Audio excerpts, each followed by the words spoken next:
नमस्ते दोस्तों। आप में से अधिकतर लोग हिंदू धर्म में आस्था रखते होंगे। अगर आप किसी और धर्म में आस्था रखते हो तो भी आपका यह वीडियो देखना आवश्यक हो जाता है, क्योंकि आज मैं आपको सनातन धर्म में विज्ञान की भूमिका बताने वाला हूँ। दोस्तों, आज के समय हम सभी विज्ञान से पूरी तरह से जुड़े हुए हैं, यानी कि हम विज्ञान के बिना हमारे जीवन की कल्पना भी नहीं करना चाहते। क्यों? क्योंकि हमारे जीवन के लगभग सभी कार्य साइंस से ही तो जुड़े हुए हैं। इसलिए ही तो आज के समय जो विज्ञान की कसौटी पर खरा नहीं उतरता, हम उसे ढकोसला और अंधविश्वासी कहने लगते हैं। अब ऐसा नहीं है कि इस विचारधारा व धारणा के लिए आज के लोग ही पूर्ण रूप से जिम्मेदार है, क्योंकि शुरू से ही सनातन धर्म में लचीलापन रहा है। यहाँ सवाल करने पर कोई विरोध नहीं होता है। लोगों ने अपने अपने हिसाब से धार्मिक पुस्तकों के अर्थ निकाले और उन्हें अपने अपने हिसाब से प्रयोग किया। आज के समय मूल धर्म से भागने वाले और भोग विलास में लिप्त रहने वाले न आज के पंडित हमें बताते हैं और न ही हमारे शिक्षा संस्थानों में पढ़ाने वाले शिक्षक। ऐसे में यदि हमें अपने धर्म की मान्यताओं के पीछे का विज्ञान पता नहीं तो आश्चर्य कैसा। इसलिए दोस्तों, मैं इस चैनल पर हिंदू धर्म के पीछे जो विज्ञान है उस विषय पर रेगुलर वीडियो डालने वाला हूँ। जैसे कि हिंदू धर्म में शव क्यों जलाए जाते हैं, आखिर हिंदू धर्म में विवाह के पीछे क्या विज्ञान है, मौन व्रत रखने के पीछे का विज्ञान और पूजा पाठ में इस्तेमाल किए जाने वाले सामग्री के पीछे कौन से तथ्य हैं। ऐसे ही बहुत से प्रश्नों के उत्तर जानने वाले हो, इसलिए ही तो आपके सहयोग की मुझे आवश्यकता होने वाली है। ज्ञान के इस अभाव को दूर करने के लिए हमें पहले अपने धर्म के मूल स्वरूप से परिचित होना होगा। तभी तो हम अपनी धार्मिक मान्यताओं के विज्ञान को भली भांति समझ सकेंगे और आने वाली पीढ़ी को उसके बारे में बता सकेंगे। सनातन धर्म की पहली विशेषता यह है कि विश्व में आज हम जितने भी धर्म को जानते या सुनते हैं, यह उनमें से सबसे प्राचीन है। इसके साथ जो अन्य धर्म जन्मे या पनपे, वे या तो लोप हो गए या फिर छिन्न छिन्न। हमारे सनातन धर्म के निरंतरता के पीछे जो कारण है वह है इसकी विश्वव्यापी सुगम्यता। यह ऐसा धर्म है जो नहीं देखता कि आप किस जाति से हो या किस समाज से।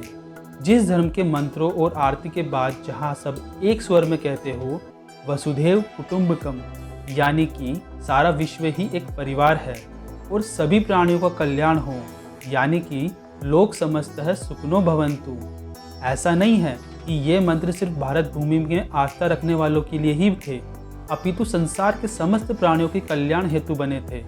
ऐसी निरंतर विश्व कल्याणकारी विचारधारा विश्व के अन्य किसी धार्मिक आस्था में देखने को नहीं मिलती। हमने सभी धर्मों का आदर किया और सभी को स्वीकारा भी। यही तो कारण है कि आज भी हमारा धर्म निरंतरता के साथ गतिमान है। अब जानते हैं दूसरी विशेषता। आपको जानकर आश्चर्य होगा कि सनातन धर्म की आधारशिला किसी एक व्यक्ति विशेष या किसी एक धर्म ग्रंथ पर विशेष आधारित नहीं है। इसके तो अनगिनत आधार स्तंभ हैं, जैसे वेद पुराण, रामायण, गीता और असंख्य धर्मशास्त्र व मीमांसाएं। यदि मान लो इनमें से हम कुछ एक आधारों को हटा दे या नकार दे तो भी हमारे धर्म की आधारशिला वैसी की वैसी अडिग बनी रहेगी। कैसे? नालंदा विश्वविद्यालय का नाम तो आपने सुना ही होगा, जो ज्ञान का भंडार हुआ करता था। वहाँ अनेकों पुस्तकें हुआ करती थी जो सनातन धर्म के अनेक वैज्ञानिक प्रमाण रखती थी। आक्रांता खिलजी ने सन 1199 के नालंदा विश्वविद्यालय में आग लगवा दी थी। कहा जाता है वहाँ इतनी पुस्तकें थी कि 6 महीने तक पुस्तकें जलती रही थी। अब आप अंदाज़ा लगा सकते हैं वहाँ कितनी पुस्तकें रही होगी और उस समय कितना ज्ञान रहा होगा। आखिर इतने प्रहार के बाद भी हमारा हिंदू धर्म अडिग बना रहा है और भारत के लोगों को अमृतत्व प्रदान करती है। तीसरी महत्वपूर्ण विशेषता हमारे धर्म की यह है कि सनातन धर्म की उत्पत्ति प्रकृति के भय या फिर किसी सामाजिक परिस्थिति के कारण नहीं हुई, जैसा विश्व के अन्य धर्मों के इतिहास में देखा गया है। इसका जन्म तो प्रकृति के रहस्यों का गहन अध्ययन करके, ब्रह्मांड के विज्ञान को पूर्णतया शोध करके और इसे जानने के बाद ही हुआ है। एक बात और जानने वाली यह है कि भारत के ऋषि मुनियों ने प्रकृति के रहस्यों का अध्ययन व ब्रह्मांड के विज्ञान का ज्ञान अर्जन कुछ सालों में नहीं किया, अपितु इसे अर्जित करने के पीछे कई पीढ़ियों का योगदान व अनुभव रहा है। यही नहीं, यह योगदान व अनुभव भी किसी एक व्यक्ति विशेष का नहीं था।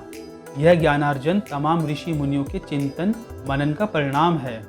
धर्म का इतना अनोखा आधार विश्व में कहीं और देखने को नहीं मिलता। भारत के ऋषि मुनियों ने प्रकृति के हर रहस्य को गहराई से देखा और प्रकृति की घटनाओं के पीछे के विज्ञान को समझा भी। फिर उस ज्ञान को पहले उपदेश के रूप में समाज को दिया और कालांतर में धर्म ग्रंथों में समाहित किया। भारत के ऋषि मुनियों ने वनस्पति, पशु पक्षी, जीव जंतु, ग्रह नक्षत्र, आत्मा परमात्मा व ब्रह्मांड के रहस्यों का गहराई से अध्ययन किया। इस अध्ययन से ही उन्होंने इसके मनुष्य पर पड़ने वाले प्रभाव को जाना। सिर्फ यही नहीं, इन सबके वैज्ञानिक तथ्यों को भी समझा। यही तो कारण है कि हमारी धार्मिक मान्यताएं विज्ञान के ठोस आधार पर टिकी है, न कि ढकोसलों पर। लेकिन दुख इस बात का है कि आज के समय लोगों को इनके बारे में पता ही नहीं है। इसलिए मैं एक छोटी सी कोशिश अपनी तरफ से कर रहा हूँ। अब यह कोशिश कितनी सफल होती है, यह देखने वाली बात है। जब मैं यह तथ्य पढ़ रहा था और जब मैंने समझा तो पाया कि विश्व के अन्य किसी और धार्मिक आस्था में इतना गहरा अध्ययन नहीं हुआ है। जैसे कि मनुष्य को क्या करना है और क्या नहीं करना चाहिए, क्या खाना और क्या नहीं खाना चाहिए, क्या सोचना और क्या नहीं सोचना चाहिए। इन सभी छोटी बड़ी बातों का हमारे धर्म ग्रंथों में वैज्ञानिक तथ्यों के साथ में विस्तार से वर्णन किया गया है। पशु पक्षियों पर गहन अध्ययन करके मनुष्यों के स्वास्थ्य लाभ के लिए अनेकों योगासन बनाए और उन्हीं के नाम पर उन योगासनों का नाम भी रखा, जैसे कि सर्पासन, मयूरासन, कुक्कुटासन आदि। अब आप जो सनातन धर्म में जो भी नियम व मान्यताओं को देखेंगे तो पाएंगे कि यह पूर्ण रूप से प्रकृति के साथ है, न कि विरुद्ध। क्योंकि हमारे धर्म में इस बात पर जोर दिया है कि मनुष्य के सभी कार्य ऐसे हो जिससे कि मनुष्य व प्रकृति के साथ समन्वय बना रहे। साथ ही धर्म का आचरण करते समय मनुष्यों व प्रकृति के बीच लय बरकरार रहे। लेकिन आज का हम विज्ञान और आधुनिकता के नाम पर ऐसे कई आविष्कार कर रहे हैं जिससे कि प्रकृति और ब्रह्मांड का आपसी संतुलन बिगड़ रहा है। आज के समय विज्ञान ने हमें सड़क पर तेज दौड़ने वाली मोटर कार दी, तेज गति से उड़ने वाले एरोप्लेन दिए, पर साथ में दिया वायु प्रदूषण, जिसका परिणाम आप सभी जानते हैं। अब आप कहेंगे कि यह तो हमारी सुविधा के लिए जरूरी है। हाँ है, पर इसका उत्तर आगे की वीडियो में आप स्वयं ही समझ जाएंगे।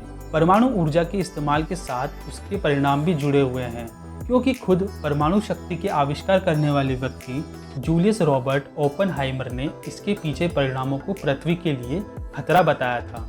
आज का वैज्ञानिक एक अंतरिक्ष यान छोड़ता है तो कितना ईंधन जलता है और कितना वायु प्रदूषण होता है। सोचने वाली बात है ना। इन सब का परिणाम ग्लोबल वार्मिंग के रूप में हमारे सामने है।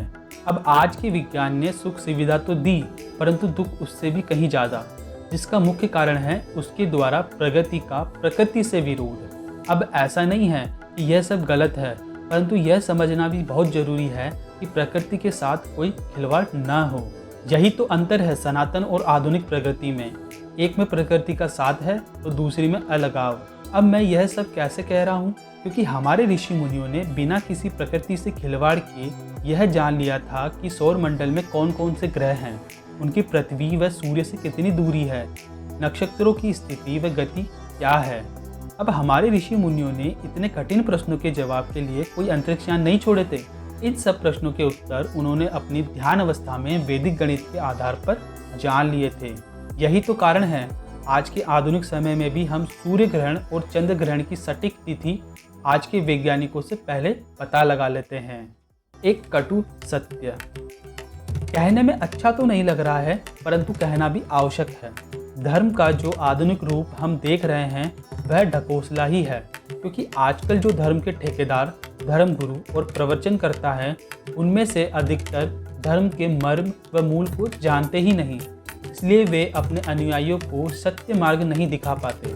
उन्हें तो बस रामायण, महाभारत व वेद पुराणों की कथाएं व प्रसंग याद है, जिन्हें वह चटपटी भाषा में भोली भाली जनता को सुनाकर वाही वाही लूटते हैं। एक महीने के ज्योतिष कोर्स करके जो ज्योतिष बन जाते हैं, वही लोग सनातन और इसके पीछे विज्ञान की खिल्ली उड़वाते हैं। अब आप कहेंगे मैं ऐसा क्यों कह रहा हूँ? चलो एक उदाहरण देता हूँ। आपने कई से लोगों को उंगलियों में अनेकों प्रकार के रत्नों वाली महंगी महंगी अंगूठी पहने देखा होगा, पर उन्होंने उन रत्नों को धारण करने की पूरी परिपाट या विधान का पालन नहीं किया होता। उन्हें नहीं पता होता है कि इन्हें पहनने के पीछे का विज्ञान क्या है। जो उन्हें ज्योतिष बताता है उसी को मानकर धारण कर लेते हैं। ऐसे में उन रत्नों का लाभ नहीं होता है तो वह कह देते हैं कि इन पत्थरों को पहनना सिर्फ और सिर्फ अंधविश्वास है। अब उन्हें ये कौन समझाए कि बिना रत्नों के विज्ञान को जाने बिना यह मात्र पत्थर समान ही तो है। अब 30 सेकंड में टीवी में जन्म तिथि पूछकर जो ज्योतिष अमुक रत्नों को पहनने को कहता है या सलाह देता है, वही तो है जो रत्न विज्ञान का मजाक बनवाते हैं। अब शरीर को 10 जगह से मोड़ने मात्र से पतंजलि के योग नहीं हुआ करते हैं। उसके लिए शरीर की शुद्धि व बुद्धि पर नियंत्रण भी तो ऋषि पतंजलि ने बताए हैं। तो फिर ये टीवी पर जो ऊंचे ऊंचे सिंहासन पर बैठकर सिखाने वाले इस पर विशेष ध्यान क्यों नहीं देते। मैं मानता हूँ कि इन सब के पीछे किसी एक को दोष देना सही नहीं रहेगा, लेकिन दुख तो होता है। आप भी तो देखते होंगे ना, अब आज बाजार में हवन करने के लिए न शुद्ध सामग्री है, न शुद्ध देसी गाय का घी, और न ही मंत्रों का सही उच्चारण करने वाला कर्मकांडी ब्राह्मण। अब ऐसा में हवन का लाभ नहीं मिलता तो आश्चर्य कैसा। अब इन सब का ये अर्थ नहीं है कि हमारा सनातन धर्म विज्ञान के विरुद्ध है या इसमें जो भी धारणाएं हैं बिना किसी वैज्ञानिक आधार के हैं। अब आवश्यकता तो इस बात की है कि हम इन्हें सही ढंग से समझें और अपनी युवा पीढ़ी को भी समझाएं। इसी उद्देश्य से मैंने आध्यात्मिकता की ओर अपना कदम बढ़ाया है। आप सभी के आशीर्वाद से ही मेरे सफल होने की उम्मीदें बढ़ती रहेगी। आप सभी को सादर धन्यवाद। अंत में मैं अपनी बात श्रीमद् भगवद गीता के एक अनमोल वचन से समाप्त करता हूँ। जातस्य ही ध्रुवो मृत्यु ध्रुव जन्म मृतस्य च तस्मादिपरिहार्यार्थे न त्व सोचि तुमहर्षि। अर्थ, श्री कृष्ण अर्जुन से कहते हैं, जिसका जन्म हुआ है उसकी मृत्यु अटल है और जिसकी मृत्यु हुई है उसका जन्म भी तय है। इसलिए तुम्हारे अनिवार्य कर्तव्य पालन के समय तुम्हारा शोक करना उचित नहीं है। राधे राधे।